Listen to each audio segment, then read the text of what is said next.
परम सम्मानित मंच एवं प्यारे साथियों, मैं एक दो घटनाओं के माध्यम से अपनी बात कहने की कोशिश करूंगा। ये गुजरात के राजकोट में रहने वाली एक स्कूल अध्यापिका जयश्री बेन के जीवन की कहानी है।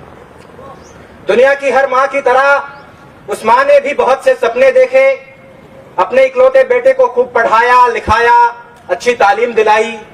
बेटा भी सफल हुआ, प्रोफेसर बन गया, डॉक्टर बहू से शादी हो गई, घर में पैसों की कोई कमी नहीं रही, जीवन में सब कुछ ठीक ही चल रहा था। लेकिन बुरे दिन कुछ ऐसे आए कि बूढ़ी मां को लकवा मार गया, पैरालिसिस हो गया, हाथ पैरों ने काम करना बंद कर दिया, तो मां अब बिस्तर पर पड़ी रहने लगी। एक रोज कुछ यूं हुआ बीमारी के दिनों में कि बेटे ने मां को सहारा देकर खड़ा किया। मां बड़ी खुश हुई कि मेरा बेटा मेरे बुढ़ापे की लाठी बन रहा है। बेटा मां को पकड़कर धीरे धीरे सीढ़ियों के सहारे छत पर ले गया।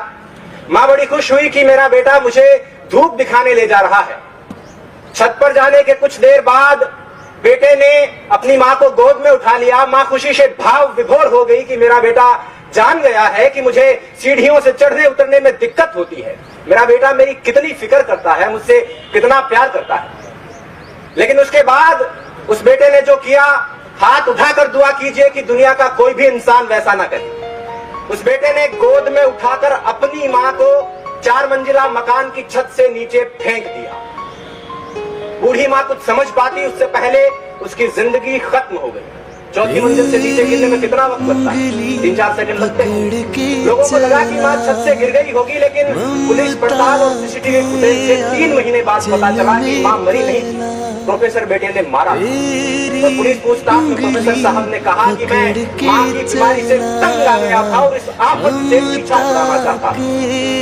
इनकी तासीर जब गुरूर में बदली, बुनियाद रिश्तों की महज दस्तूर में बदली और बुजुर्गों को फकत आफत समझ बैठी औलाद आदम की बड़े पेट में। 2 महीने की बीमारी से परेशान होकर प्रोफेसर साहब ने 9 महीने तक पेट में रखने वाली मां को मारा। ऐसा ही कुछ मुंबई की आशा साहनी के साथ हुआ।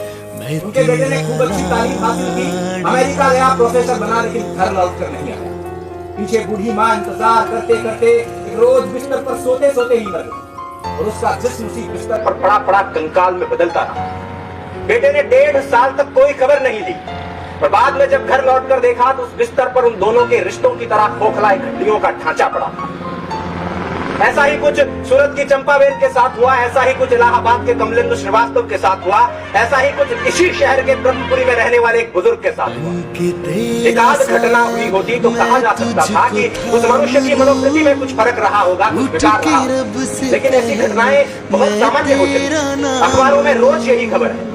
और इन घटनाओं में एक दुखद समानता यह है कि ये उन घरों में घटित हो रही है जिनमें बच्चों ने बहुत अच्छी तालीम हासिल की। मुझे आज बोलने के लिए जो विषय दिया गया था वो ये था कि तालीम तो है लेकिन तहजीब कहीं खो गई। हालांकि पथ पर इस बात की गवाही मिलती रहती है, लेकिन ये घटनाएं इस बात को पूरी तरह से सिद्ध कर देती है कि तालीम तो है लेकिन तहजीब कहीं खो गई है, शिक्षा तो है लेकिन संस्कार कहीं खो गए हैं, सभ्यता कहीं खो गई। अब प्रश्न यह उठता है कि ऐसी घटनाएं हो क्यों रही है, तहजीब खो क्यों रही है? दरअसल हम जिस तरह से अपने बच्चों को पालते हैं और उन्हें सिर्फ तालीम देते हैं, उससे बच्चे प्रोफेसर, इंजीनियर या डॉक्टर तो बन जाते हैं लेकिन इंसान नहीं बनते। स्पष्ट कर दूं कि मैं शिक्षा नीतियों को कोसने के लिए खड़ा नहीं हुआ।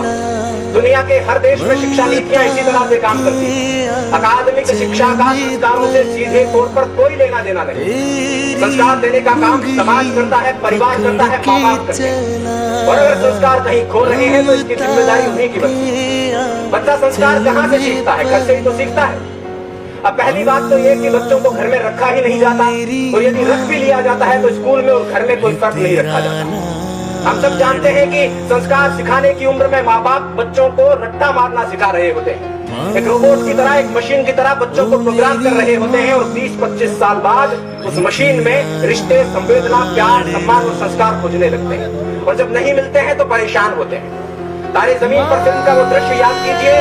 माँ बाप बच्चे को बोर्डिंग स्कूल में छोड़कर रवाना हो रहे हैं। बच्चा पल्लू पकड़कर रोता है कि भीड़ में यूं ना छोड़ो मुझे, घर लौट कर भी आना पाऊं। माँ क्या इतना बुरा हूं मैं, माँ क्या इतना बुरा मेरी माँ। माँ बाप फिर भी निष्ठुर होकर चल देते हैं और जब बाद में बच्चा संवेदनहीन होने लगता है तो बहुत परेशान होते हैं। मैं ऐसे अनेक युवकों को जानता हूं जिनको उनके माँ बाप ने 7-8 साल की उम्र में घर से दूर अच्छी तालीम हासिल करने के लिए भेज दिया था। हालांकि इस बात में कोई दो राय नहीं कि वो अच्छा भविष्य बना लेंगे, अच्छा करियर बना लेंगे, लेकिन एक चीज जो मैं कई बार महसूस करता हूं वो ये है कि उनका अपने माँ बाप के साथ रिश्ता उतना मजबूत नहीं हो पाया है जितना सामान्यतः होना चाहिए। और यदि उनमें से कोई 20-25 साल बाद अपने माँ बाप को घर से निकाल देता है या वृद्धाश्रम में छोड़कर आ जाता है तो मुझे इस बात से कोई अचरज नहीं होगा। करता था सो क्यों किया, अब कर क्यों पछता है। बोया पेड़ बबूल का तो आम कहां से खाए। पहले जब प्यार बोया ही नहीं है, सम्मान बोया ही नहीं है, संस्कार बोया ही नहीं है तो उसके मिलने की उम्मीद क्यों करें।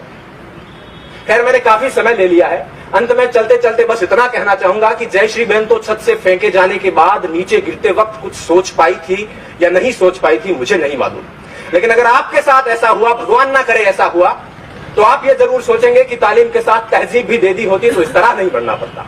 और अगर आप इस पश्चाताप के साथ नहीं मरना चाहते हैं तो अपने आने वाली नस्लों को, अपनी पीढ़ियों को, अपनी औलादों को मशीन बनाने के बजाय मनुष्य बनाने की शुरुआत कर दीजिए। इन्हीं शब्दों के साथ मैं अपनी बात कर रहा हूं।